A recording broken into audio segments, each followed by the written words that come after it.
Hello दोस्तों, Brighton academy में आपका बहुत बहुत स्वागत है। आज का हमारा टॉपिक है लेखांकन का अर्थ एवं विशेषताएं, meaning and characteristics of accounting. तो आज का हमारा टॉपिक है लेखांकन का अर्थ एवं विशेषताएं। लेखांकन का अर्थ मैंने आपको पहले भी समझा चुके हैं, बाकी उसकी विशेषता देखने के लिए पहले उसके अर्थ को हमें समझना जरूरी है। इस कारण से हम लोग दोबारा लेखांकन का अर्थ देख रहे हैं, उसके बाद फिर उसकी विशेषता देखेंगे। तो लेखांकन का अर्थ क्या होता है?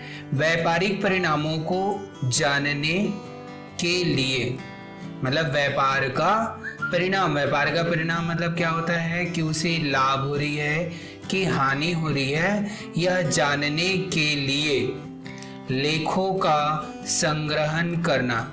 लेखों का संग्रहण करना मतलब क्या होता है? जो भी व्यावसायिक सौदे होते हैं, जो भी लेन देन होता है, जो भी खरीदने या बेचने की क्रिया होती है, उन सभी को एक जगह संग्रहित करके रखते हैं या एकत्रित करके रखते हैं या इकट्ठा करके रखते हैं। फिर उसे वर्गीकृत करना मतलब क्या होता है? उसे उसके सौदे के आधार पर, कहने का मतलब ये है कि वो खरीदने की क्रिया है तो उसके लिए अलग से क्रय खाता बनाना, बेचने की क्रिया है तो बेचना मतलब क्या होता है जी? विक्रय होता है, तो विक्रय खाता अलग से बनाना। तो सभी खातों को अलग अलग करना अर्थात वर्गीकृत करना तथा सारांश तैयार करने के कार्य को ही लेखांकन कहते हैं। सारांश तैयार करने का तात्पर्य यह है कि वर्ष के अंत में हम लोग एक विवरण बनाते हैं जिसके आधार पर हमें पता चलता है कि हमें लाभ हो रही है कि हानि हो रही है। इसी विवरण को सारांश कहते हैं। तो सारांश तैयार करने के कार्य को ही लेखांकन कहा जाता है। तो एक बार देखेंगे, और व्यापार का परिणाम अर्थात लाभ या हानि जानने के लिए लेखों को संग्रहित करना या लेखों को एक जगह इकट्ठा करके रखना और सौदे के आधार पर इसको वर्गीकृत करना अर्थात खरीदने से रिलेटेड है तो क्रय खाता अलग बनाना, विक्रय से रिलेटेड है तो विक्रय खाता अलग बनाना, अगर मजदूरी से रिलेटेड है तो अलग से मजदूरी खाता बनाना, तथा सारांश तैयार करने के कार्य को मतलब वर्ष के अंत में जो हम लोग विवरण तैयार करते हैं जिसके माध्यम से हमें लाभ या हानि पता चलती है, इस कार्य को ही लेखांकन कहते हैं।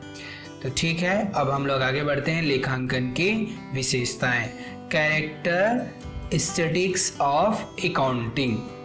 तो सबसे पहली इसकी विशेषता या इसका कैरेक्टरिस्टिक्स है, लेखांकन विज्ञान तथा कला दोनों है।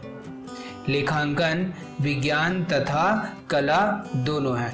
तो विज्ञान का मतलब क्या होता है जी? किसी विषय के क्रमबद्ध व्यवस्थित ज्ञान को ही विज्ञान कहते हैं। मतलब किसी भी सौदे के बारे में अर्थात उस सौदों को लिखने के लिए पहले हमें उसका क्रमबद्ध व्यवस्थित ज्ञान होना जरूरी है। मतलब उन सौदों को लिखा कैसे जाता है इसका ज्ञान होना जरूरी है। जैसे कि एक मोटर बनाने के लिए या एक बाइक बनाने के लिए बाइक कैसे बनाया जाता है उसका ज्ञान होना ही विज्ञान कहलाता है। मतलब किसी भी चीज के बारे में थ्योरेटिकल ज्ञान अर्थात उसका थ्योरी रूप में जो ज्ञान होता है उसी को हम लोग विज्ञान कहते हैं। जैसे मैंने अभी क्या बताया कि मोटर बनाने के लिए हमें पहले या गाड़ी बनाने के लिए उसके बारे में जो पढ़ते हैं वह क्या कहलाता है? ज्ञान कहलाता है।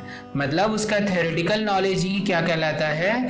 ज्ञान कहलाता है। और उसी ज्ञान को हम लोग क्या कहते हैं? विज्ञान कहते हैं। अब कला दोनों है। मतलब कला का मतलब क्या होता है? निश्चित उद्देश्यों की पूर्ति के लिए अपनाई गई सर्वोत्तम रीति। निश्चित उद्देश्य मतलब व्यवसाय का उद्देश्य क्या है जी? व्यवसाय में लाभ हो रही है कि हानि हो रही है, इसका ज्ञान हमें क्या कहलाता है? उसका उद्देश्य कहलाता है। और उसको अपनाई गई रीति को, इसके लिए जो सर्वोत्तम रीति अपनाते हैं, रीति मतलब ढंग या तरीका होता है।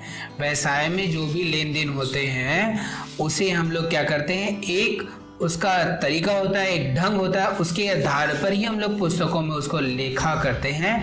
तो लेखा करने के बहुत सारे तरीके हैं, बाकी उस तरीके में से जो सर्वोत्तम तरीका है, जो सबसे बेटर है, उसको हम लोग क्या कहेंगे? कला कहेंगे। मतलब एक बाइक बनाना है उसका ज्ञान जो मिलता है उसे हम लोग क्या कहेंगे, विज्ञान। और बाइक बनाने के तरीके जो होते हैं, मतलब उसको आपको प्रैक्टिकली नॉलेज करके, मतलब प्रैक्टिकल दिखाएंगे कि बाइक कैसे बनाया जाता है, तो उसका जो नॉलेज होता है उसे हम लोग क्या कहेंगे, कला कहेंगे। ठीक है, तो पहला नंबर मैंने क्या बताया कि लेखांकन विज्ञान तथा कला दोनों है। अर्थात लेखांकन करने के लिए, अर्थात वैश्विक सौदों को लेखा करने के लिए विज्ञान अर्थात उसके बारे में हमें निश्चित ज्ञान होना जरूरी है।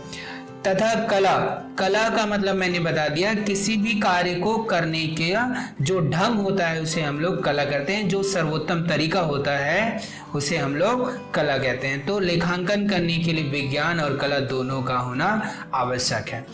दूसरा हमारा टॉपिक है केवल वित्तीय व्यवहारों का लेखा होता है।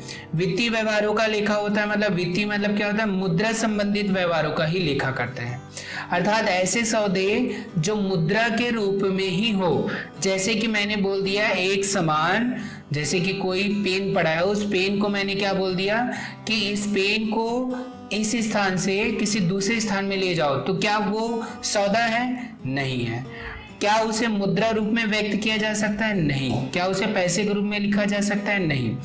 उसे हम लोग कैसे लिख सकते हैं, जब उस पेन को हम लोग किसी दूसरे व्यक्ति को बेच देंगे तो इसमें क्या होगा, वो वस्तु जाएगी, उसके बदले हमारे पास मुद्रा आएगी। तो इस प्रकार से क्या हो गया जी, मुद्रा का लेन देन हुआ, मतलब मुद्रा संबंधित व्यवहारों का लेन देन हुआ। तो हम लोग क्या करते हैं, केवल मुद्रा रूप में ही होता है उसका ही लेखा लेखांकन में करते हैं। तो वित्तीय व्यवहारों का ही लेखा होता है, अर्थात मुद्रा संबंधित व्यवहारों का ही लेखा लेखांकन में होता है। तीसरा हमारा टॉपिक है लेखांकन के अंतर्गत निश्चित बहियों का उपयोग किया जाता है। निश्चित बहियां मतलब क्या होते हैं जी, आप लोग जानते हो कि व्यवसाय में सैकड़ों लेन देन होते हैं, सैकड़ों खरीदने और बेचने की क्रिया होती है या फिर खर्चों का भुगतान करते हैं। तो सभी को एक जगह लिखने से क्या होता है कि हमें किसी एक निश्चित चीज के बारे में सही जानकारी नहीं मिल सकती है। अर्थात खरीदने को एक जगह लिख दिए, विक्रय को एक जगह लिख दिए, मजदूरी दिए, वेतन दिए, कमीशन दिए, सारी चीजों को अगर एक ही जगह लिख देंगे तो उसके बारे में हमें पूर्ण जानकारी नहीं पता चलेगी। तो इसके लिए एक निश्चित बही बनाते हैं, निश्चित एक कॉपी बनाते हैं, जिसमें केवल और केवल क्या करते हैं, क्रय का ही लेखा उसमें रखते हैं अलग से, या विक्रय का ही लेखा रखते हैं अलग से, मजदूरी का ही लेखा रखते हैं अलग से। अर्थात लेखांकन के अंतर्गत हम लोग निश्चित बहियों का उपयोग करते हैं, जिसमें निश्चित सौदे का ही लेखा किया जाता है। लेखा किया जाता मतलब लिखा जाता है। चौथा नंबर हमारा टॉपिक है लेखांकन के अनुसार किए गए लेखे कानूनी प्रावधानों व निश्चित नियम पर आधारित होते हैं। कहने का मतलब ये है कि अगर हम लोग लेखा करते हैं तो उसका लेखा करने का जो नियम है वो किसके द्वारा पारित किया जाता है, किसके द्वारा उसकी मान्यता दी जाती है, कानून के द्वारा। मतलब आप अपने नियम के आधार पर, अपने नियम या कानून के आधार पर कोई भी लेखा नहीं कर सकते। ये सरकार द्वारा जो लेखा करने की पद्धति या नियम दिया गया उसके आधार पर ही लेखा किया जाता है।